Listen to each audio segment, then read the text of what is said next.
30/5/23 साकार मुरली है।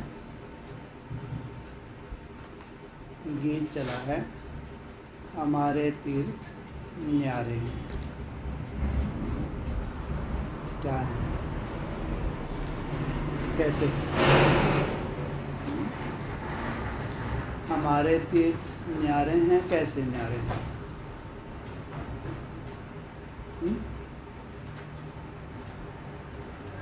कौन से तीर्थ न्यारे नहीं हैं? वो हैं जिस्मानी तीर्थ यात्राएं, और ये है रूहानी यात्रा। जिस्मानी तीर्थ किस लिए करते हैं?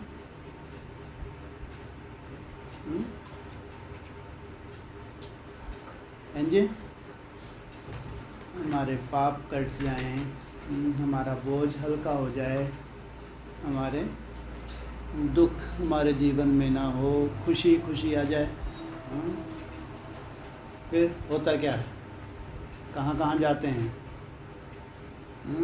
नदियों पे जाते हैं, नदियों पे स्नान करते हैं, गंगा यमुना डुबकी लगाते हैं, तो पावन बनते हैं? बनते हैं? बिल्कुल नहीं।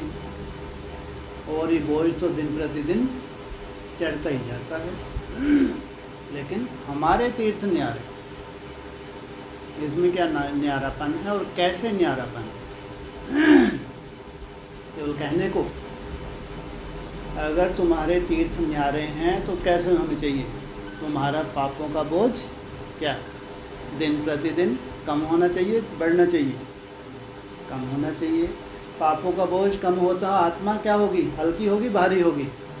हल्की होगी। आत्मा हल्की होगी तो उड़ेगी या बैठी अभी उड़ने के लिए और बस देहवानी नहीं छोड़ पा रही?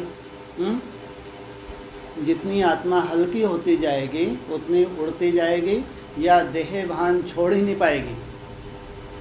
हमारे तीर्थ न्यारे, कौन से तीर्थ? माउंट आबू घूम आए, सुखधाम शांति धाम, बाबा कह रहे हैं, चक्कर लगा कर आते और फिर घर पे आए वैसे के वैसे, कोई परिवर्तन नहीं। तो न्यारे हैं तो कैसे हैं? कैसे हमारे तीर्थ न्यारे हैं, हम समझें कैसे? तुम्हारी यात्रा किसकी है? आत्मा अर्थात मन बुद्धि। वो जितनी भी यात्राएं हैं वो हैं जिस्मानी यात्राएं, और तुम्हारी है रूहानी यात्रा। रूहानी अर्थात मन बुद्धि की यात्रा। इससे क्या हो रहा है? क्या हो रहा है? हमारे तीर्थ न्यारे हैं तो इससे क्या हो क्या रहा है? मालूम तो पड़े कुछ, बोलो। यात्रा करते हो नहीं करते? नहीं करते हैं जी? हाँ जी, जितना शरीर से अलग होके याद करते हैं उतना, जैसे कि आत्मा देह भान से मुक्त होती है तो उसके रिजल्ट क्या निकलती है? हम जानते हैं हमारे ऊपर जन्म जन्मांतर का पापों का बोझा चढ़ा हुआ है, ये भगवान ने हमको बताया। अनेक जन्मों का बोझा चढ़ा हुआ है तो हमको क्या कर रहा है? वो हमको पाप कर्मों से मुक्त नहीं होने दे रहा। हम परवश होते हैं। भगवान ने हमको पहचान दी है कि बहुत जल्दी क्या होने वाला है? सृष्टि का परिवर्तन, महाविनाश होने वाला है, नई सृष्टि आने वाली है। अगर नई सृष्टि आ रही है उनमें सब तो जा नहीं पाएंगे, कौन आत्मा जा पाएंगे? कौन? पुण्य आत्माओं की दुनिया है तो पुण्य आत्मा ही जाएंगे ना। इसलिए भगवान ने बताया कि जब तक अनेक जन्मों का बोझा तुम्हारे सर पर है तब तक तुम उस दुनिया में जा नहीं सकते। तो वो बोझा जो हमको परवश कर रहा है, हम चाहते हैं कि हमारे कर्म कैसे हों? कैसे हों? संगम युग पे तुम्हारे कर्म सुकर्म तब होते हैं जब तुम भगवान की याद में करते हो। देहवान युक्त जब तुम्हारे कर्म हैं तो क्या हो रहे हैं? कर्म विकर्म ही हो रहे हैं, ऐसा बाबा ने मुरली में बताया। तो हम क्या चाहते हैं? एक तो हमारे पुराने जो खाता है, बोझ हैं, हिसाब किताब हैं, वो इतना भारी किया हुआ है हमको कि हम परवश हो रहे हैं। चाहते हैं छोटी सी बात हुई क्रोध नहीं करना, टाइम लगता है या बरस पड़ते हैं? क्या होता है? बरस पड़ते हैं। तो माना हमारे हिसाब किताब तुरंत सामने आ जाते हैं, है ना। आत्मा इतनी शक्तिशाली बन जाए क्या कि वो परवश ना हो। अगर आत्मा तुम्हारी परवश नहीं हो रही है, सहज उसके पास कंट्रोलिंग पावर आ गई है, इंद्रियों को जीत लिया है, चाहे ज्ञान इंद्रिय चाहे कर्म इंद्रिय, तो क्या कहेंगे? क्या कहेंगे? अब तुम्हारी किस तरफ की यात्रा होगी? किधर जा रहे हो? अरे यात्रा करते तो जानते कहाँ हैं, और तुमको कहाँ जाना है? वो लोग यात्राएं करते हैं, किस लिए करते हैं? हाँ, भक्ति मार्ग में यात्राएं करते हैं तो क्या लक्ष्य होता है? जीवन मुक्ति, हमको स्वर्ग मिलेगा, पुण्य कर्म करेंगे, स्वर्ग में जाएंगे, नरक से छूट जाएंगे। छूटता है कोई? डुबकी लगाने से छूटता है? कौन छूटते हैं? कौन छूटता है? हाँ, हम बच्चों को भगवान छुड़ाने आए। हमारे ऊपर जो अनेक पापों का बोझा है उससे मुक्ति कैसे दिलाता है, कैसे यात्रा सिखाता है? कैसी यात्रा है हमारी? रूहानी यात्रा। रूह अर्थात है आत्मा, आत्मा अर्थात मन बुद्धि, सबसे मेन सब्जेक्ट है हमारी है मन बुद्धि की यात्रा। यही हमको परवश कर रही है। मन हमारा इतना कमज़ोर हो गया है, डिसीजन पावर हमारी इतनी कमज़ोर हो गई है कि हम परवश हैं। ना चाहते भी हो जाता है तो क्या कहेंगे? परवश। इसका मतलब मन आपके कंट्रोल में नहीं, तो भगवान ने आपको सिखाया कि बच्चे क्या करो, क्या करो? अपने को आत्मा समझ, मुझ बाप को याद करो। आत्मा कैसी है? कैसी है आत्मा? अति सूक्ष्म ज्योतिर्बिंदु स्वरूप। भगवान ने पहचान दे। तो फिर तुम जब यात्रा पे निकलते हो तो क्या करते हो? क्या करते हो? रोज़ यात्रा करते नहीं करते? अमृत वेले से तुम्हारी यात्रा शुरू हो जाती है। इसलिए तुम्हारे तीर्थ न्यारे। अब जब तुम देह नहीं हो, अपने को आत्मा समझ बाप को याद करो, तो तुम सबसे पहले क्या करते हो? इस देह से डिटैच। पहले तो कल्पना करोगे ना, एकदम से डिटैच थोड़ी हो जाओगे। पहले क्या कल्पना करोगे? मैं ज्योति स्वरूप आत्मा हूँ, भ्रुकुटी में बैठी हूँ, और फिर तुम अपने बाप को याद करते हो। ये प्रैक्टिस करते करते धीरे धीरे क्या होता है? तुम्हारा मन क्या होने लगता है? पहले मुश्किल होता है, फिर धीरे धीरे याद की यात्रा सहज होती है, नहीं होती?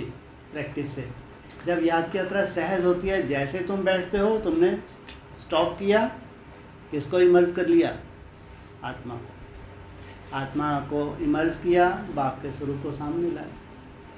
इसमें तुम्हारी जो कंट्रोलिंग पावर है, जो मन तुम्हारे कंट्रोल में हो रहा है, और वो जो बाप का स्वरूप तुमने सामने लाया, ये आत्मिक स्वरूप में जो तुम टिके, वो है तुम्हारा तीसरा नेत्र, डिवाइन इंसाइट जिसको बाबा बोलते हैं। वो जितना जितना एकाग्र होता जाता है, तो समझो तुम्हारी आत्मा में कौन सा संस्कार आ रहा है? रूलिंग और कंट्रोलिंग। तुम्हारे तीर्थ न्यारे, ये तुम्हारी ट्रेनिंग हो रही है, राजयोगियों की ट्रेनिंग हो रही है। ये सब पापों से मुक्त हो जाते हैं। डुबकी लगाने से किसी की मुक्ति नहीं होती। गंगा में डुबकी लगाओ, जमुना में डुबकी लगाओ, क्या पाप कर्म खत्म होते हैं? यही एक युक्ति है भगवान जो याद की यात्रा सिखाते हैं। और राजयोगी, अगर राजयोगी नहीं बना है, योगी जीवन नहीं है, तो पाप कर्मों से मुक्ति नहीं हो सकती। इसलिए जितना हम याद का अभ्यास करते हैं, ये है हमारे तीर्थ क्या हैं? न्यारे। हमारे में कंट्रोलिंग पावर आती है। हमारे अनेक जन्मों का बोझ है, हमको परवश करता है। धीरे धीरे क्या होने लगता है? श्रीमत परमान हमारे कर्म होने लगते हैं। धीरे धीरे इतनी प्रैक्टिस हो जाती है, हर कर्म करते हम भगवान की याद में रहने लगते हैं। जब भगवान की याद में रहेंगे तो कैसे होंगे कर्म? सब कर्म सुकर्म होने लगते हैं। और यही लक्ष्य भक्ति मार्ग का होता है। लेकिन कोई ट्रेनिंग ही नहीं है। लेकिन भगवान आके संगम युग पे हमको ये तीर्थ यात्रा करना सिखाते हैं। ये तो हमारी रूहानी यात्रा। रूहानी अर्थात मन बुद्धि की यात्रा, मन बुद्धि इतनी पावरफुल हो जाए कि तुमको परवश ना करे। जैसे बाबा ने हमको कर्म सिखाए हैं वो कर्म सहज होने लगे, जिन कर्मों से हम परवश हो रहे हैं वो छूट जाएं, तो जैसे कि बोझा धीरे धीरे खत्म हो जाता है और सुकर्मों का खाता हमारा बढ़ता जाता है। तुम्हारे तीर्थ न्यारे, कहाँ से कहाँ की है तुम्हारी यात्रा? और कहाँ से कहाँ है तुम्हारी यात्रा? तुमने जो ब्रॉड ड्रामा में यात्रा की है, कहाँ से कहाँ पहुँच गए हैं? सतयुग से चले थे, कितना सुखदायी जीवन था। कहाँ पहुँचे हैं जी? कहाँ? सीधा कलयुग में कूद गया तुम। हम तो भाई त्रेता से होकर आए हैं इनसे मिलो हैं। हम तो धीरे से सतयुग से फिर हम लोग कहाँ गए? खुशी खुशी, हाँ, आनंद आनंद लेते हो। फिर तो हम द्वापर युग में एकदम ऐसा नहीं हम तामसी हो गए, तुम कूद गए कलयुग में हैं। द्वापर युग में हम लोगों ने भक्ति बहुत सतो प्रधान की है, एकदम ऐसा नहीं कि दुखदायी पीरियड आ गया हमारा, नहीं। द्वापर युग में भक्ति तुम्हारी सतो प्रधान थी, तुम्हारी सेफ्टी होती है। और बाबा ने तो यहाँ तक मुरली में बोला है 1/4 हिस्सा दुख, 3/4 हिस्सा सुख। सोचो, द्वापर युग में अधिकांश ब्राह्मणों का बहुत सुखी रहा, और संगम युग पे जो विशेष याद की यात्रा के ऊपर अटेंशन देते हैं, विशेष जब से ब्राह्मण बने हैं तब से उनकी मुख्य सब्जेक्ट होती है कौन सी? याद की यात्रा। तो उनके लिए कोई कोई क्या बोल दिया, कोई कोई आत्मा ऐसी हैं कि 82-83 जन्म भी सुखी रहती हैं। ये है तुम्हारी यात्रा। अब तुम सीढ़ी को कैसी चढ़ रहे हो? तुम उल्टी सीढ़ी। अब तुम नीचे से कहाँ जा रहे हो? ऊपर जा रहे हो। तो टाइम लगेगा या एकदम चढ़ जाओगे? ये है तुम्हारी यात्रा। जब तुम नीचे हो एकदम तो कलह क्लेश की दुनिया में हो, भगवान की याद में बैठते हो, फिर कलह क्लेश की दुनिया बैठते हो, फिर वो कलह क्लेश मन बुद्धि से जाता ही नहीं है, बहुत दुखी होते हो। कलयुग में सबसे ज़्यादा दुखी हो या द्वापर में दुखी थे? सबसे ज़्यादा दुखी कहाँ थे? कलयुग। तो जब इतना परवश आत्मा होती है कि चाहते हुए भी नहीं छोड़ पाती कलह क्लेश की दुनिया को, वही बुद्धि में घुसती रहती है, फिर धीरे धीरे प्रैक्टिस तुम्हारी बढ़ती है। प्रैक्टिस बढ़ते बढ़ते फिर जब ऊपर उठते हो तो कलह क्लेश की दुनिया तुम्हारी मन बुद्धि से गायब। धीरे धीरे टाइम लगता है। फिर वो मित्र संबंधियों की वैसी याद नहीं रहती, तुम बात निभाते हो। अंदर से इतना सुंदर वैराग आ जाता है कि तुम निभाते हो। बाकी ये नहीं कि तुमको बहुत खुशी होती है, जैसे बात और निभाओ, कहीं शादी मुरादी पे गए, कहीं निभाने के लिए गए, जाते हो लेकिन दिल से नहीं जाते। तो इसका मतलब कलह क्लेश की दुनिया तुम्हारी नीचे छूट गई। फिर तुम कौन सी मेहनत करते हो? कम से कम कितने घंटे की मेहनत करते हो याद की? फिर तुमको जो श्रीमत मिली है बाबा की, बच्चे कम से कम तुमको 8 घंटे बाबा को याद करना है। ये 8 घंटे की मेहनत धीरे धीरे धीरे धीरे जो तुम्हारे जटिल संस्कार हैं, जो तुमको परवश करते हैं, प्रैक्टिस करते करते वो जटिलता तुम्हारी समाप्त होती है। धीरे धीरे तुम्हारा मन तुम्हारे कंट्रोल में आने लगता है, तुम्हारी डिसीजन पावर तुम्हारी श्रीमत प्रमाण होने लगती है, और तुम्हारा तीसरा नेत्र धीरे धीरे एकाग्र होने लगता है, जिसको कहते हैं डिवाइन इनसाइट। तो फिर याद की यात्रा पहले मेहनत की होती है 8 घंटे, फिर धीरे धीरे प्रैक्टिस हो जाती है, तो उतनी मेहनत लगती है क्या? हाँ, गीता में तो यही बोला है। अर्जुन ने कह रहा है बहुत असंभव है भाई, सबसे मुश्किल सब्जेक्ट तो आपने, मैं ये तो यही बोल रहे हैं कि क्या करो, इस मन को वश में करो। और ये तो जैसे कि हवा है, वायु को कोई कंट्रोल कर सकता है? फिर उसको क्या बोला? अभ्यास और वैराग। ये मन जहाँ जहाँ तुम्हारा जा रहा है वहाँ से इसको हटा, वैराग इसको दिखा, ये सब खत्म हुए पड़े हैं। वही भगवान हमको बार, ये संगम युग है, ये कलयुग का अंत है। जो कुछ तुमको दिख रहा है, जहाँ जहाँ तुम्हारी मन बुद्धि जा रही है, ये सब मिटने वाला है। फिर हम वैराग, ज्ञान के आधार से वैराग, और अभी परिस्थितियाँ वैराग लाने वाली हैं। वैराग तो चाहिए, या तो तुम ज्ञान के आधार से वैराग ले आओ, नहीं तो स्थिति परिस्थितियाँ वैराग लाएंगी। क्योंकि जब तक वैराग नहीं है तब तक भगवान की याद यथार्थ नहीं है। वो प्रैक्टिस धीरे धीरे धीरे धीरे तुम्हारी परफेक्ट होने लगे, धीरे धीरे तुम्हारी एकाग्रता होने लगे, तो तुम्हारा मन मजबूत होता है। फिर मन तुम्हारा परवश नहीं होता, ऐसी स्टेज भी आ जाते हैं कि 8 घंटा पूरे दिन में, फिर तुमको श्रीमत क्या मिली है? बैठ के 8 घंटा करना है। हाँ, क्या श्रीमत है? चलते फिरते उठते बैठते याद में रहना है। फिर तुम हर कर्म करते जब अटेंशन रखते हो कि मन को तो कहीं ना कहीं जाना ही है, जाना है नहीं जाना। कुछ भी जो तुम काम कर रहे हो, खाना बना रहे हो, बर्तन साफ कर रहे हो, कुछ भी कर रहे हो, खा रहे हो, कहीं भी निभा रहे हो, बाजार जा रहे हो, मन तो अपना काम कर ही रहा है, निरंतर नहीं कर रहा।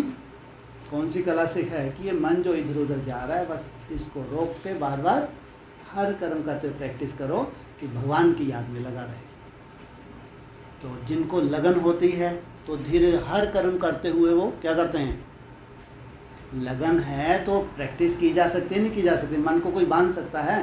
तन को कोई बांध ले, नहीं जाना, घर वाले परेशान करे, नहीं जाना बिल्कुल आश्रम, हम नहीं जाने देंगे, मत जाने दो।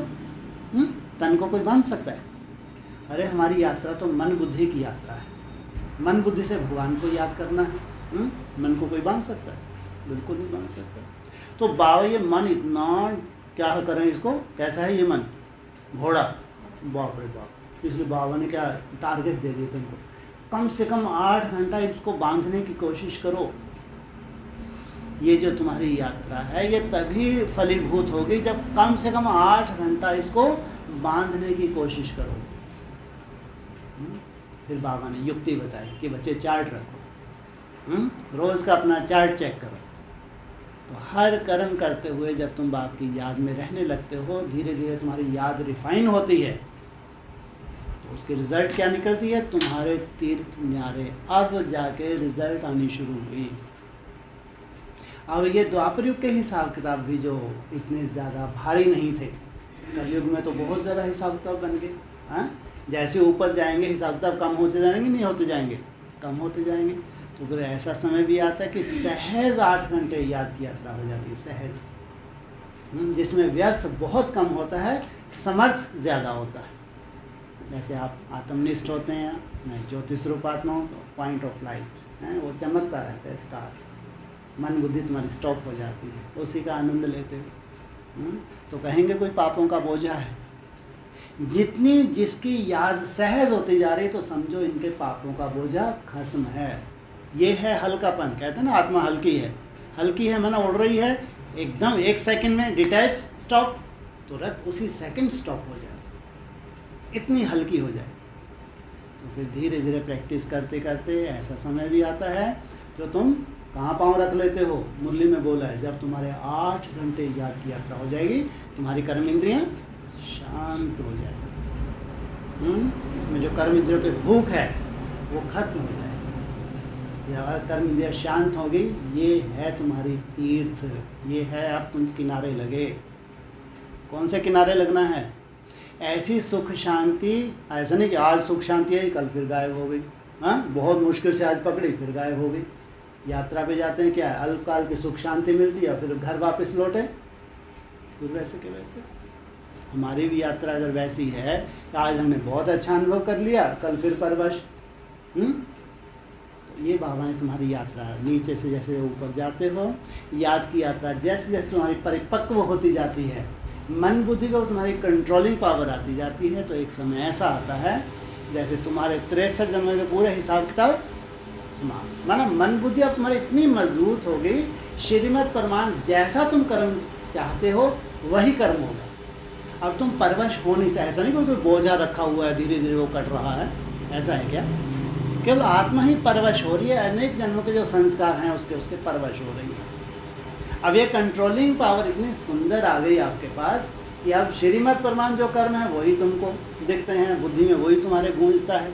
हर कर्म करते हुए याद में रहना। तो कौन सी स्टेज आ जाती है? जैसे कि हम त्रेता युग की सीढ़ी पे पाँव रखते हैं, कहें हमारी यात्रा क्या हो गई? क्या हो गई? पूरी हुई नहीं हुई? नहीं हुई।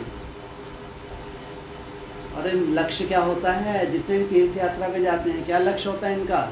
हाँ, कि कोई भी पाप कर्म ना हो, जो हमारे पिछले पाप कर्म हैं वो भस्म हो जाएं, हम हल्के हो जाएं, बस सुख शांति की हमारी दुनिया आ जाए, हमारे जीवन से दुख शांति खत्म हो जाए। तुम्हारे तीर्थ में आ रहे, तुम तो घर पे बैठे बैठे ही यात्रा करते हो, कहीं आने जाने की दरकार है? कहीं नहीं। बैठे यहाँ हो, मन बुद्धि को कहाँ ले जाते हो? एकदम परम धाम की स्टेज, एकदम निसंकल्प अवस्था। यहाँ बैठे हो फरिश्ता स्वरूप, सूक्ष्म वतनवासी, इसलिए तुम्हारे तीर्थ न्यारे, तुम्हारी जो ट्रेनिंग हो रही है कंट्रोलिंग पावर और रूलिंग पावर की, ये है मन बुद्धि को जीतना।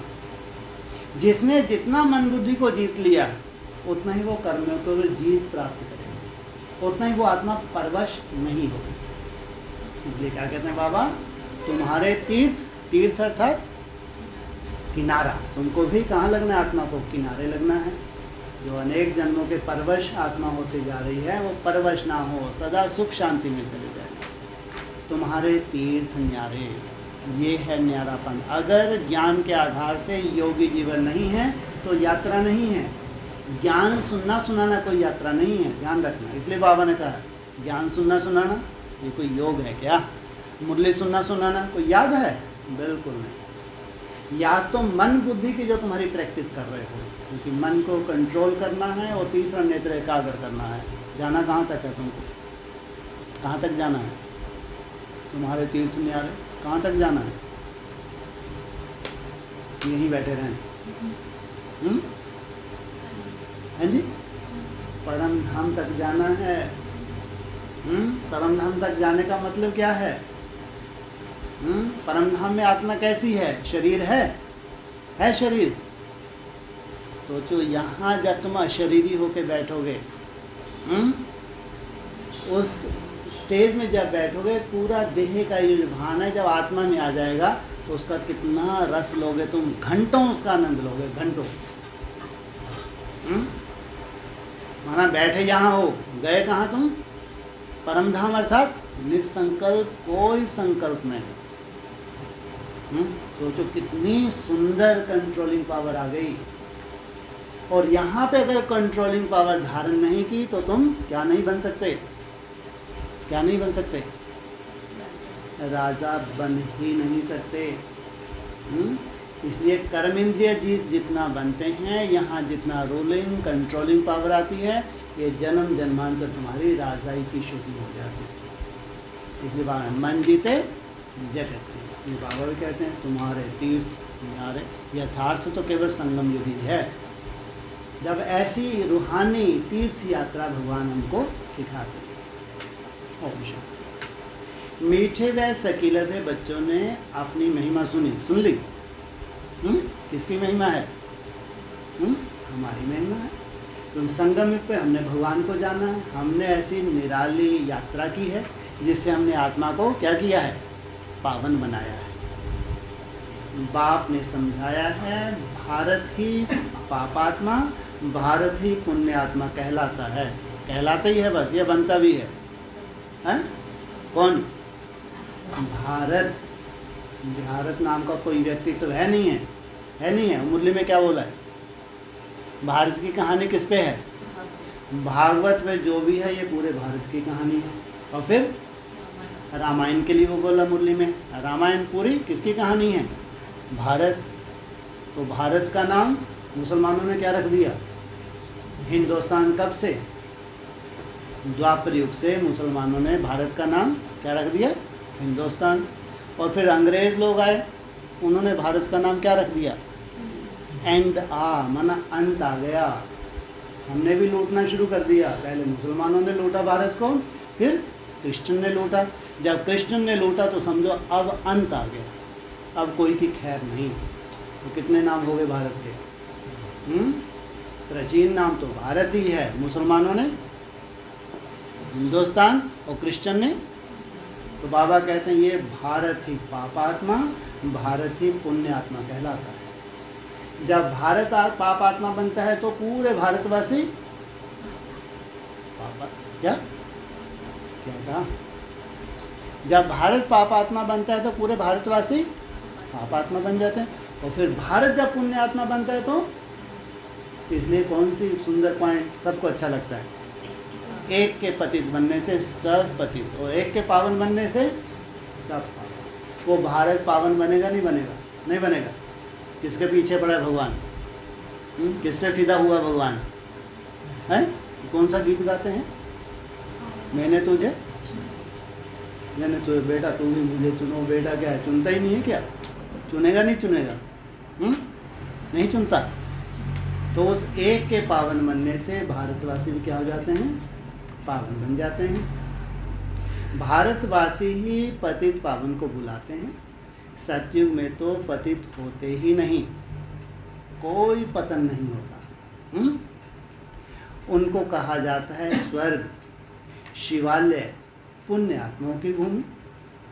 कलयुग है पाप आत्माओं की भूमि। यहाँ एक भी पुण्य आत्मा हो नहीं सकता और वहाँ एक भी पाप आत्मा हो नहीं सकता।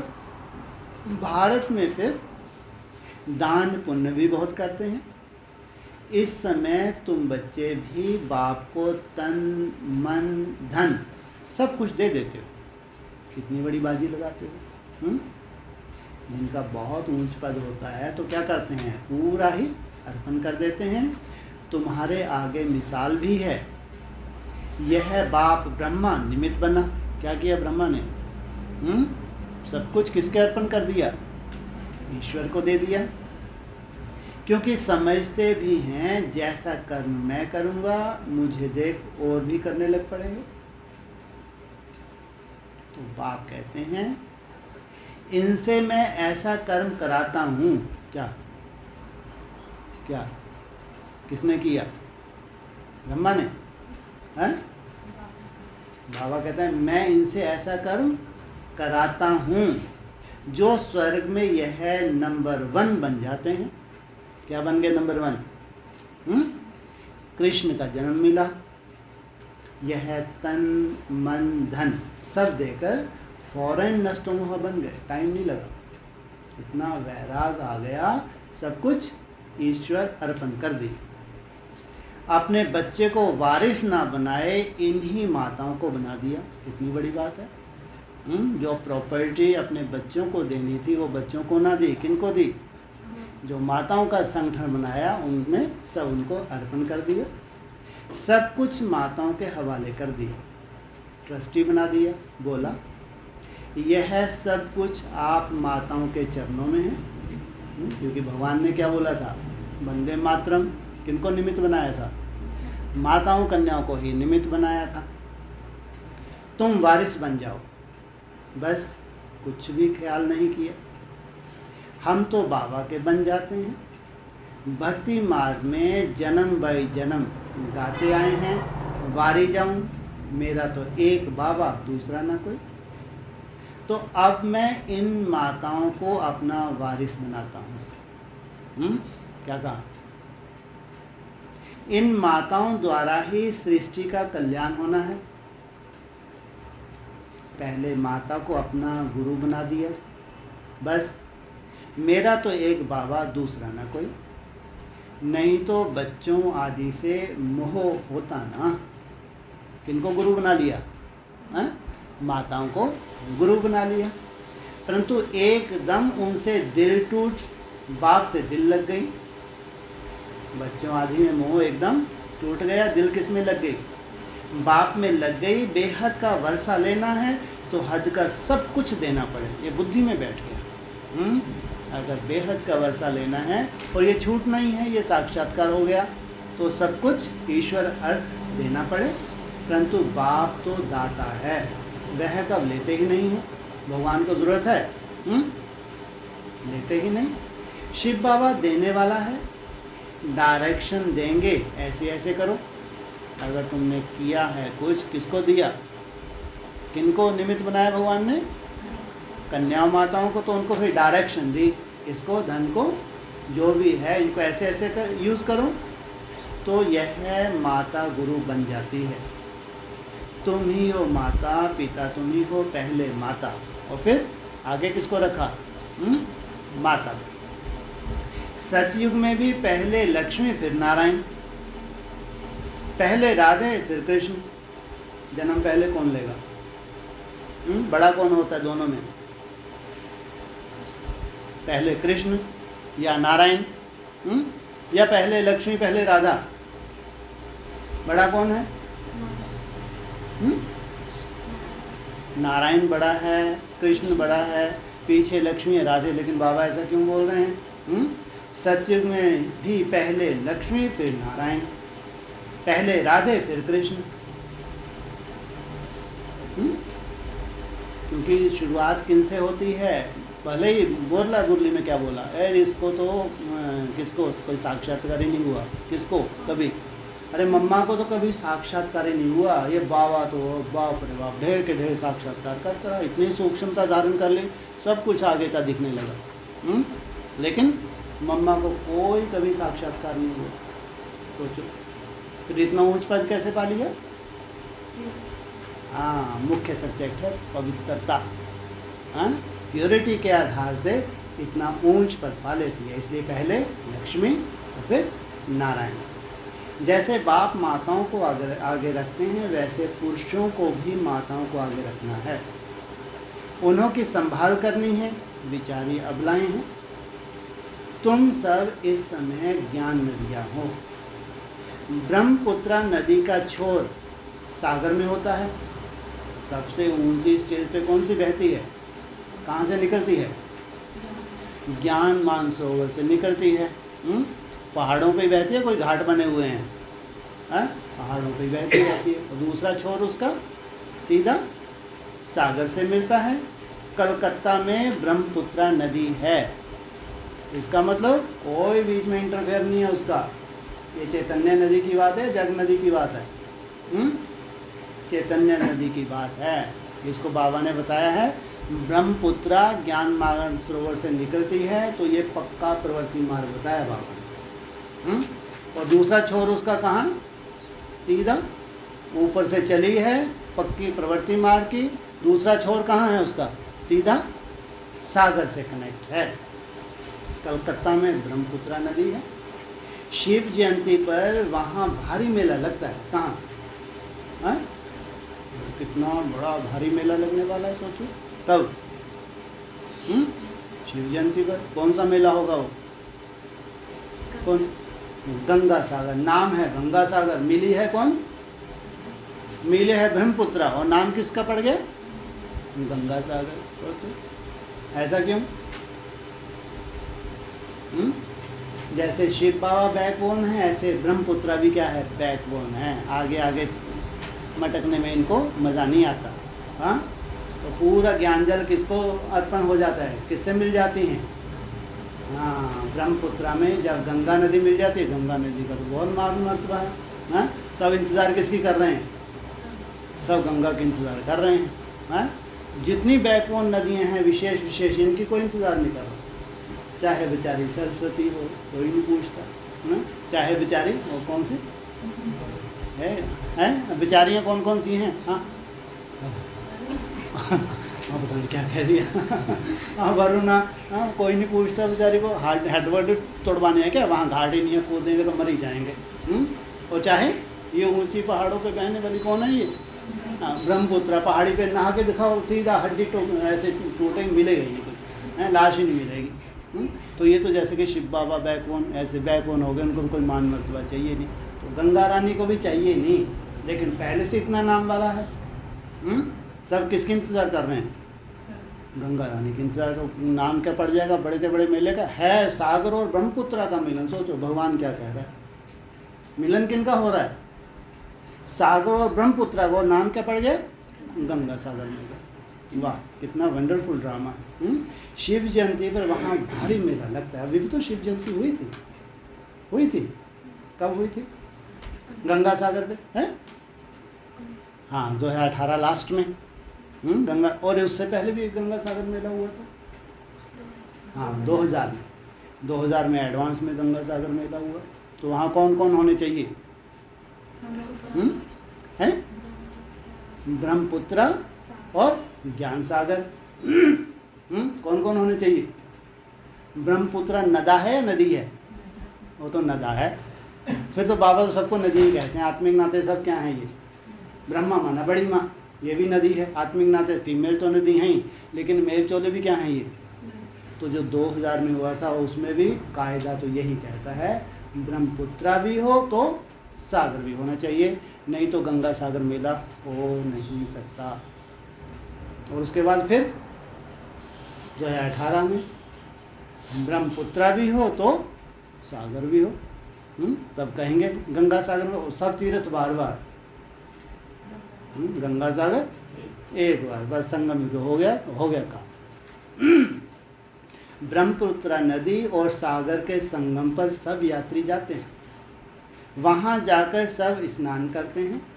शिव बाबा है ज्ञान सागर और यह ब्रह्मा है नदी। क्या? शिव बाबा है ज्ञान सागर और ब्रह्मा क्या है? नदी। अभी तुम आए हो ब्रह्मा नदी शिव सागर के कंठे पर, शिव सागर के मेले पर, परंतु यह सब है ज्ञान की बातें। ये तो बाबा एक समझ दे रहे हैं, संगम युग का यादगार। ज्ञान सागर से तुम निकले हो, ज्ञान स्नान से ही सबका कल्याण होना है, पानी की बात नहीं है। यह ब्रह्मपुत्रा ब्रह्मा है शिव बाबा की संतान। पहली संतान कौन? शिव बाबा की। ब्रह्मपुत्रा ब्रह्मा। तीर्थों का राज भी तुम समझते हो। हम बुद्धि योग की यात्रा पर हैं। हमारी यात्रा कैसी है? बुद्धि योग की यात्रा है।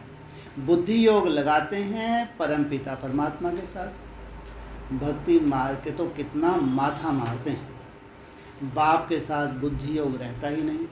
बाप भी कहते हैं मैं एक ही बार आकर मत देता हूँ कि मेरे साथ योग लगाओ। ना सतयुग, ना त्रेता, ना द्वापर, ना कलयुग, एक ही बार संगम युग पर आकर कहता हूँ मेरे साथ योग लगाओ, ऐसा और कोई कह ना सके। ज्ञान सागर बाप ही सुख का सागर, आनंद का सागर है। हर एक की महिमा अलग अलग है। ऊंच से ऊंच भगवान वह पतित पावन है। ऊंच क्यों लगा दिया? उसके साथ कोई कंपटीशन है? ऊंच और नीच कहाँ होता है? क्या बताते हैं बाबा एडवांस में? ज़रूर जहाँ कंपटीशन है तो ज़रूर ऊंच से ऊंच है तो कोई नीचे भगवान भी तो होंगे। इसलिए कहा ऊंच से ऊंच भगवान वह पतित पावन है। सोचो कितने हैं ऊंच से ऊंच भगवान? हैं जी? ऊंच से ऊंच भगवान कितने हैं? हैं? 3। हाँ, भक्ति मार्ग में ऊंच से ऊंच भगवान कितने बताते हैं? ब्रह्मा विष्णु शंकर, है ना? तो क्या कहा? ऊंच से ऊंच भगवान वह पतित पावन। इनमें भी जो ऊंच है जिसको शिव के साथ जोड़ दिया वो है ऊंच से ऊंच भगवान। तो ज़रूर बाकी दूसरे उससे नीचे हैं। वह एक है, वह पतित दुनिया को पावन बनाने का पार्ट बजा रहे हैं। क्या? ये ब्राह्मणों की जो पतित दुनिया है इनको पावन बनाने का वर्तमान समय पार्ट बजा रहे हैं। खुद ही कहते हैं कल पाकर सबको तीर्थ पर ले जाता हूँ। सब भक्त पुरुषार्थ करते हैं मुक्ति के लिए। सन्यासी नवरति मार्ग वाले मुक्ति चाहते हैं। वह तो समझते हैं सुख कागविष्टा के समान है। एक पाई का सुख है, बाकी दुख। स्वर्ग में तो ऐसे नहीं होगा। बाप ने समझाया है यह नवरति मार्ग का रजोगुनी हद का संन्यास है, यह है सतोगुनी बेहद का संन्यास। तुम्हारा है सतोगुनी बेहद का संन्यास। हमको तो सारी छीछी सृष्टि को बदल नई सृष्टि में आना है। हम देवता बनते हैं ना, लक्ष्मी का आवाहन करते हैं तो कितनी सफाई करते हैं। किसका आवाहन हो रहा है एडवांस पार्टी में? जो अभी ढेर के ढेर हिसाब किताब आने वाले हैं ब्राह्मणों के। इसलिए ये सफाई का बेहद का काम है। जितना जितना लक्ष्मी छम छम छम करते आगे बढ़ेगी उतना ही ढम ढम ढम हिसाब किताब जोर शोर से आएंगे, नहीं आएंगे। और जो आवाहन कर रहे हैं वो तो खुद ही याद की यात्रा से आवाहन भी हो रहा है और अपने विक्रम भी विनाश कर रहे हैं। इसलिए बाबा कहते हैं एक तरफ हाहाकार, एक तरफ जय जयकार। अभी तो हद की बात है, अभी तो है बेहद की बात। सारी दुनिया की सफाई होनी है। पूरे ब्राह्मण, एक भी ब्राह्मण नहीं बचेगा। सबकी क्या हो जाएगी? मन बुद्धि की। अगर मन बुद्धि की सफाई याद की यात्रा से नहीं की है तो कर्म भोग से हो जाएगी। होनी तो है। सबकी सफाई होनी है। 5 तत्व भी तमो प्रधान से सतो प्रधान बन जाते हैं। कौन कौन से? चाहे चैतन्य पृथ्वी हो, चाहे चैतन्य बोलो जल हो, चाहे चैतन्य वायु हो, चाहे चैतन्य अग्नि हो, चाहे चैतन्य आकाश का स्वरूप हो। ये 5 तत्व वर्तमान समय चैतन्य होंगे नहीं होंगे? हैं नहीं हैं ब्राह्मणों की दुनिया में? हैं? तो अभी क्या है, जड़ बुद्धि है चैतन्य है? अभी तामसी हैं या सात्विक हैं? अभी तामसी हैं, अभी इनको सात्विक बनना है, सतोप्रधान बन जाते हैं। वहाँ तो नंबर 1 वैभव रहते हैं। वैभव भी हैं तो कैसे हैं? नंबर 1। और यहाँ वैभव भी हैं तो सुख भी कैसा है? सात्विक तामसी? तामसी है। नेचुरल खुशबू रहती है, वैभव रहते हैं। नंबर 1 फूल आदि ऐसे होते हैं जो घर बैठे भी सुगंध आती है, बगीचे में जाने की दरकार है। बस तुम्हारे इधर की हवा चले ना भी चले हवा, वहाँ तो हवा चलेगी नहीं चलेगी है, और चारों तरफ खुशबू खुशबू। ऐसे चैतन्य फूल होंगे। इतर आदि भी लगाने की दरकार नहीं रहती कि तुम ज्ञान का अच्छे से इतर लगाओ फिर तुम भाषण करो तो तुम्हारी खुशबू आए, हैं? कोई ज्ञान का इतर लगाने के, नेचुरल खुशबू। ये चैतन्य पुष्प हैं, कैसे होंगे? हैं? स्वतः ही इनकी खुशबू आती है, अगरबत्ती की दरकार नहीं रहती, नेचुरल खुशबू रहती है। स्वर्ग कहने से ही मुख मीठा हो जाता है। जिस दुनिया में तुम जा रहे हो उसको याद करने से क्या हो रहा है? एकदम वो ज़्यादा दूर है, वो दुनिया ज़्यादा दूर है। कितनी दूर है? कितनी दूर है? हैं जी? क्या बोले? ठीक है। अच्छा हथेली, लगेगा क्या होगा इसको? हाँ ना, हथेली दूर तो है, डिस्टेंस तो है नहीं है, या बुक में ही डल गया है। हथेली भी तो डिस्टेंस है ना, तो देखो कितना डिस्टेंस है, चेक करो। और किसी की हथेली इतनी लंबी हो, हाँ, किसकी हथेली दही धरी है, सामने दिख रहा है। ब्रह्मा बाबू को क्या दिखता था? खूंटी पे टंगा हुआ दिखता था, जैसे कल स्वर्ग आया किया है। तो स्वर्ग इतना नज़दीक दिखना चाहिए। ऐसे अनिश्चय बुद्धि नहीं हो, क्या मालूम आएगा नहीं आएगा, कैसा होगा 27 का स्वर्ग, क्या मालूम कैसा होगा 37 का स्वर्ग, कैसा होगा। उससे याद करने से तुम्हारा मुख मीठा हो जाना चाहिए।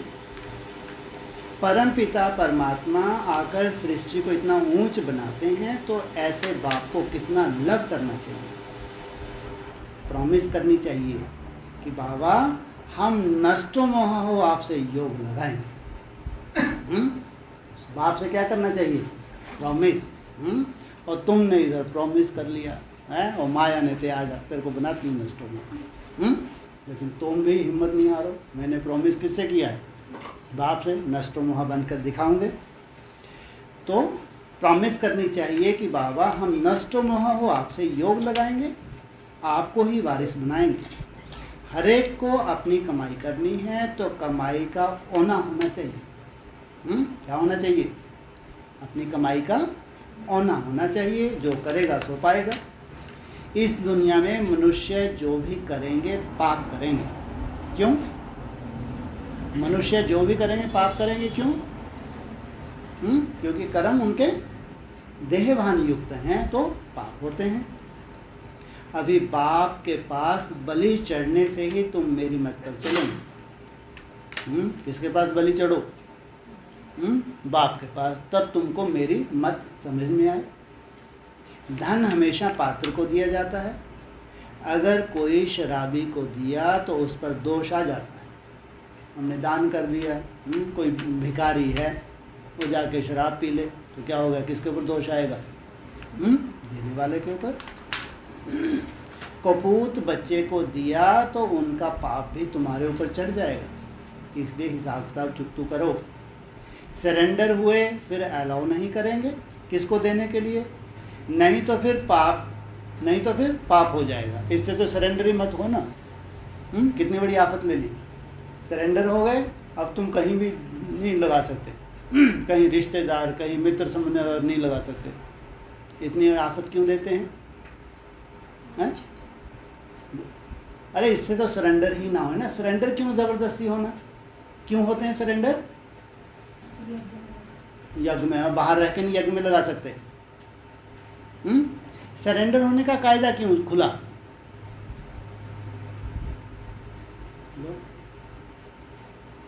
बाहर ही रह के सब कुछ हो जाता है ना। सरेंडर होने का कितना खतरनाक कायदा बता दिया है जी। कोई बाहर रह के भी शंकर रंग ना लगने दे, अपने को कमरे के अंदर ही बंद, मैं तो बाहर निकलूंगी नहीं, लगा लो शंकर रंग। सरेंडर होने का कायदा क्यों है? मुरली का कोई पॉइंट? कितने सरेंडर होते हैं, क्यों होते हैं? 16,000 सरेंडर होते हैं। क्यों होते हैं? हाँ, राजाई का वर्षा पाने के लिए, जन्म जन्मांतर की राजाई लेने के लिए। सरेंडर माना पूरे तरह से ये सर जो है मन बुद्धि को चलाना ही नहीं, जैसा भगवान ने बोला हाँ जी। फिर तोड़ निभाने के लफड़ेबाजी कोई नहीं है। तोड़ निभाने की लफड़ेबाजी किन के लिए है? जो सरेंडर नहीं होते, बाहर होकर जो सहयोग देते हैं उनके लिए। उनको कोई बहुत बड़ी राजाई थोड़ी पानी होती है, हाँ, तो उनको बोलते तुम तोड़ निभाओ। तो सरेंडर हुए फिर अलाउ नहीं करेंगे। किसको देने के लिए? नहीं तो फिर पाप हो जाएगा। सरेंडर हो गए, फिर अपनी मन बुद्धि से तुमने अपने खर्चे पानी वैसे ही जारी रखे तो पाप। इसलिए क्या करना है? बाहर रह के ही करना है, कोई सरेंडर के लफड़ेबाजी नहीं। क्या करें? जब इतनी ताकत नहीं है तो बाहर रह के ही करना अच्छा है ना, नहीं तो फिर पाप का बोझ चढ़ जाएगा। कन्या को तो देना ही पड़े। क्या? कन्या को तो देना ही पड़े। अगर स्वर्ग का मालिक नहीं बनती, स्वर्ग में नहीं चलती, नरक में ही गोता खाना चाहती है तो क्या कर सकते हैं? बाबा ने तो श्रीमत दी है, तो कन्या है तो उसको क्या करना चाहिए? बाप के यज्ञ में चले। अगर वो नहीं चलती है, ज्ञान में उसकी इच्छा नहीं है, तो उसको तो उसका हिस्सा देना पड़े। तुम बच्चे जानते हो अभी छोटे बड़े सबका मौत है। यह यादव कौरव अपना प्लान बना रहे हैं। क्या कर रहे हैं? ये काँव करने वाले कौरव और ये बड़े बड़े धन्य से संपन्न यादव, ये दोनों क्या कर रहे हैं?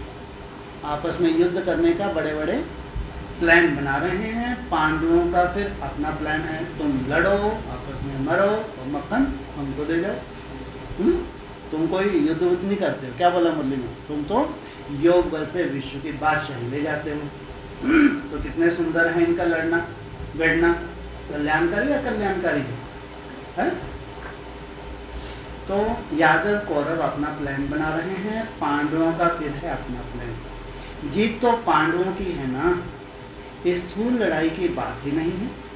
यहाँ तो योग और ज्ञान की बात है। जो कुछ शास्त्र आदि पढ़े हैं उन सबको भूल जाओ, नए सिर से यहाँ बैठ पढ़ो। कौन से शास्त्र हैं बेहद के? हाँ, भूल जाओ। ये जो मुरलियाँ हैं ये भी हमारे ब्राह्मणों के क्या हैं? शास्त्र हैं। अगर वो समझ में नहीं आए और उनके रहस्य, बाबा ने बोले आगे चल के इनके रहस्य धीरे धीरे स्पष्ट होंगे, तो उनको पिछले को भूलना पड़ेगा। नहीं बोला, अगर उन्हीं पिछले शास्त्रों को लेके बैठ गए तो तुम्हारी बुद्धि में नया ज्ञान बैठेगा। जो भक्त होंगे वो क्या करेंगे? नहीं, जो शास्त्रों में यही सही है, हाँ, जो मुरली में हमको समझाया गया, हमारी दीदी दादियों ने, यही सत्य है। हम इन शास्त्रों को नहीं छोड़ेंगे। भक्ति मार्ग में कहते हैं ना, हम इन शास्त्रों को नहीं छोड़ेंगे, चाहे कौन उतरा है, चाहे दूसरा ब्रह्मा, तीसरा ब्रह्मा, चौथा ब्रह्मा उतरा है, हम इन शास्त्रों को नहीं छोड़ेंगे। हम मरने को तैयार हैं। शरीर भले ही छोड़ दें, ना भी स्वर्ग मिले, लेकिन हम इन शास्त्रों को नहीं छोड़ेंगे। तो फिर अगर उन सबको भूल जाओ, फिर नए सिरे से बैठ पड़ो। जो इतने हिम्मत वाले होते हैं, भगवान का ज्ञान बुद्धि में बैठ जाता है, वो उन पुराने शास्त्रों को छोड़ देते हैं। जीते जी मरकर बच्चा बनेंगे तो वह सब कुछ भूल जाएंगे। तुम छोटे बच्चे हो, बाप कहते हैं अब तुम हमारे बन हमसे सीखो। अपने को छोटा गोद का बच्चा समझो। बच्चों को बाप बैठ पढ़ाते हैं, उनमें छोटे भी हैं बूढ़े भी हैं, सबको बच्चा बना देते हैं, फिर श्रीमत देते हैं। बच्चे अभी तक जो कुछ सुना है वह भूलते जाओ। क्या? अभी तक जो भी तुमने क्लासेस की हैं, बड़े बड़े दिग्गजों की, दीदी दादियों की, वो सब भूलते जाओ। Hear no evil, see no evil. कोई मनुष्य की बात नहीं सुनो। मनुष्य जो कुछ करेंगे सो अनराइटियस, रॉन्ग ही करेंगे। सबसे बुरा है ईश्वर का सर्वव्यापी कहना। जो दृष्टि देने के लिए बैठा, इसी के भ्रुकुटी में कौन है? भगवान बैठा, तो क्या कर दिया? ईश्वर को सर्वव्यापी कर दिया, तो जो एक व्यापी होना चाहिए उस एक की पहचान भूल गई। अरे बाप सर्वव्यापी हुआ तो फिर वर्षा कैसे लेंगे? फिर तो सब बाप हो गए ना, जितने भी दृष्टि दे रहे हैं सामने बैठ के सब क्या हो गए? बाप हो गए। शिवोहम तत्वम कह देने से वर्षे की बात नहीं ठहरती। जैसे दुनिया में कहते हैं शिवोहम, कौन कहते हैं? सन्यासी लोग कहते हैं शिवोहम तत्वम, वो वर्षे की बात ही नहीं, सभी तो भगवान है। सबको उल्टा रास्ता बताकर डुबो देते हैं, पतित कौन बनाते हैं? रावण की मत पर चलने वाले। इसलिए बाप कहते हैं इन सबको भूलो। किसकी मत है? ये रावण की मत है। रावण कहाँ है? मुरली में क्या बोला? ये गुरु लोग हैं रावण, बोला नहीं बोला? तो यहाँ भी जो बेहद के गुरु हैं ब्राह्मणों की दुनिया में, वो अपनी मन मत भी तो ऐड कर देते हैं, तो क्या हो जाती है? रावण मत हो जाती है। रावण सबसे बड़ी मत कौन सी देता है? कि मन को तो क्या नहीं किया जा सकता, रोका ही नहीं। वो थक गया बेचारा रोक रोक के। तो उसने क्या बोला? अरे मन तो रुकेगा ही नहीं। तो जितना भी अपने अनुभव से एडिशन किया हुआ है, उस जहाँ तक भगवान ले जाना चाहता है, उस चढ़ाई तक, जो ऊँच चढ़ाई तक जाना है, जिन्होंने अपने अनुभव ऐड कर दिए, तो वो इनको रटे रटाए हैं। वो ऐसा तो हो ही नहीं सकता, ये शरीर तो पावन बन ही नहीं सकता। सबको तो यहाँ क्या बोला मुझे, ये तामसी दुनिया है, तो यहाँ तो एक भी सात्विक नहीं हो सकता। तो ये किसकी मत है? ये पूरी किसकी मत है? ये रावण की मत है। और कहाँ भगवान की श्रीमत? 100 बातें रावण की और एक बात राम की। राम ने क्या बोला है? अगर तुम्हारी आत्मा पावन बन गई तो तुम्हारे 5 तत्व भी पावन चाहिए। तो इन सबको भूलो, माम एकम याद करो। आप मरे, मर गई दुनिया। क्या करो? आप जीते जी मर गए तो तुम्हारे लिए दुनिया खल्लास। प्रैक्टिकल में भी पुरानी दुनिया खत्म होनी है। ऐसा ही नहीं बस आप मुँह मर गई दुनिया और फिर दोबारा समझाया क्या? प्रैक्टिकल में भी ये दुनिया खत्म होनी है, कब्रिस्तान बनना ही है। क्या सबको किस में दफन होना है? ये जो देह रूपी कब्र है, इसमें सबको दफन होना है। फिर परिस्तान बनना है। पहले कब्रिस्तान, फिर परिस्तान। बॉम्ब्स गिरने हैं, सारा कब्रिस्तान बन जाएगा, फिर नया बनेगा। हिरोशिमा अब कितना नया बन गया है। तो अब सारा भारत, खास दुनिया आम कब्रिस्तान होनी है। कब बोला ये? 69 18 जनवरी से पहले। तो अब तो कब्रिस्तान हो चुकी है, नहीं हो चुकी है? ब्राह्मणों की दुनिया कब्रिस्तान हो चुकी है। समझो सब मरे पड़े हैं। अब परिस्तान बैकुंठ के लिए पुरुषार्थ करना है। कहाँ जाना है तुमको? बैकुंठ। बच्चे समझते हैं। अब बाप दादा आए हैं। शिव बाबा ब्रह्मा के रथ में आकर रथी बनते हैं, ऐसे नहीं। कृष्ण कोई अर्जुन का रथी बना नहीं, परम पिता परमात्मा इस रथ पर बैठ सुनाते हैं। बाबा तो बहुत बिजी रहते हैं। कहते हैं मैं आया हूँ पति दुनिया को पावन बनाने। तो मुझे कितने रूप धारण करने होते हैं? क्या है? क्या है? बहुरूपिया। बहुतों की ज्योति जगाता हूँ।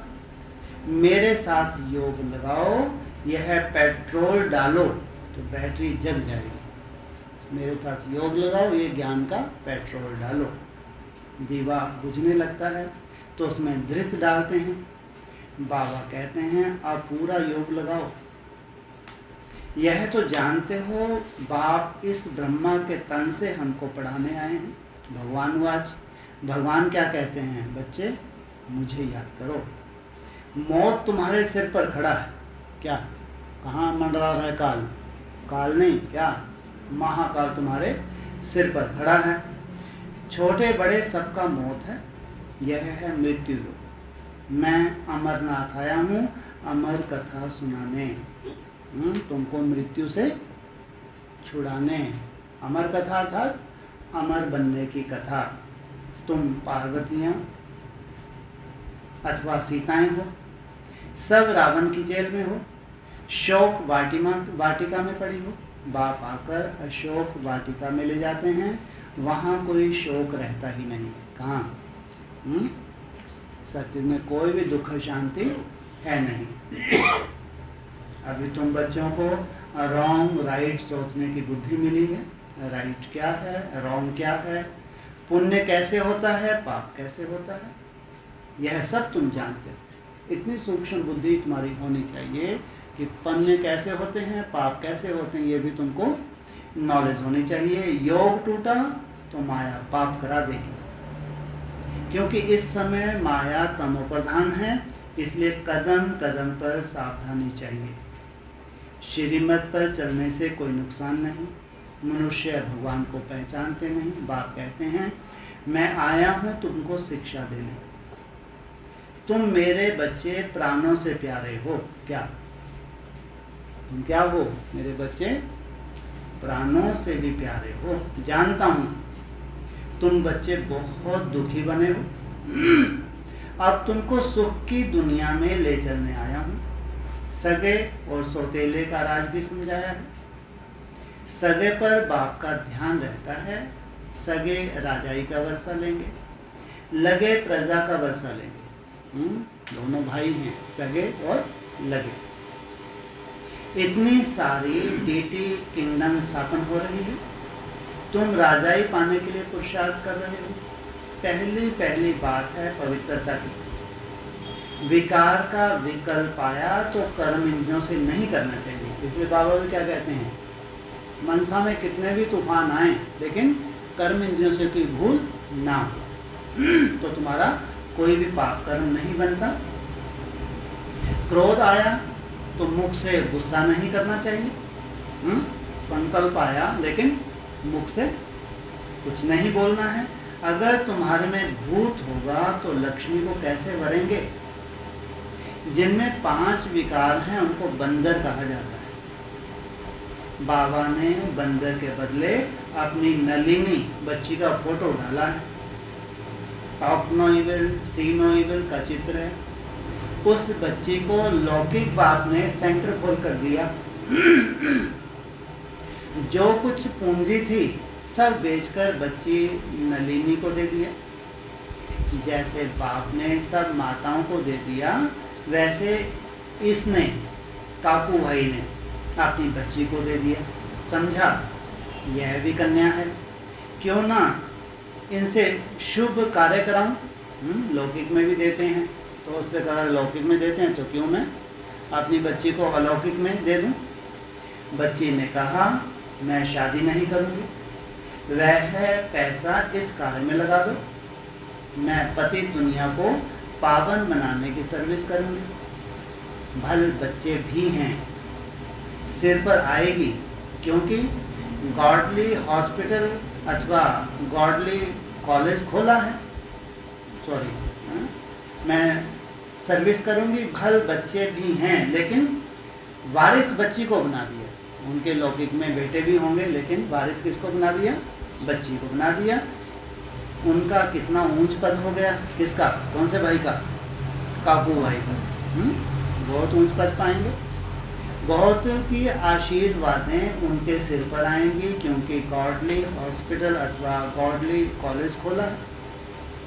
इस समय मनुष्यों की चलन ही ऐसी है, जो सब पाप में लगा देते हैं, पाप करते हैं और कराते हैं, पापात्मा बन पड़े हैं।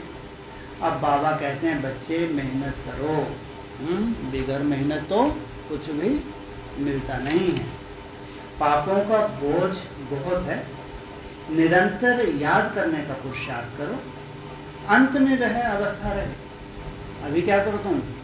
निरंतर याद करने का पुरुषार्थ करो, लेकिन अवस्था तुम्हारी अंत में होगी। ऐसी अंत में वह अवस्था रहे। सन्यासी भी ऐसे बैठे बैठे चले जाते हैं, हम जाकर ब्रह्म में लीन होते हैं, बस ऐसा कह शरीर छोड़ देते हैं। ऐसे भी होते हैं, फिर उस समय सन्नाटा छा जाता है। यह बाबा अपने अनुभव की बात सुनाते हैं, अनुभव भी होता है। बाप कहते हैं तुम बच्चे हो सृष्टि के पाप आत्माओं को पुण्य आत्मा बनाने वाली सच्ची ज्ञान गंगाएं। गंगा के किनारे पर देवताओं का मंदिर दिखाया है, नाम रख दिया है गंगा। अब पानी की नदी तो पतित पावन हो नहीं सकती, ना देवताएं पतित पावन हैं, पतित पावन तो ब्राह्मण हैं। उन्होंने गंगा पर देवता का चित्र रख दिया। देवताएं तो पतित को पावन बनाते नहीं। मनुष्यों को यह ज्ञान नहीं है जो कोई से पूछ सके, कहाँ वह पानी की नदी, कहाँ यह देवताएं। इस समय तुम ज्ञान गंगाओं से ज्ञान स्नान करते हो तो देवता बन जाते हो। तुम्हारी सर्विस है मनुष्यों को देवता बनाना। यहाँ आत्मा पवित्र बन जाती है।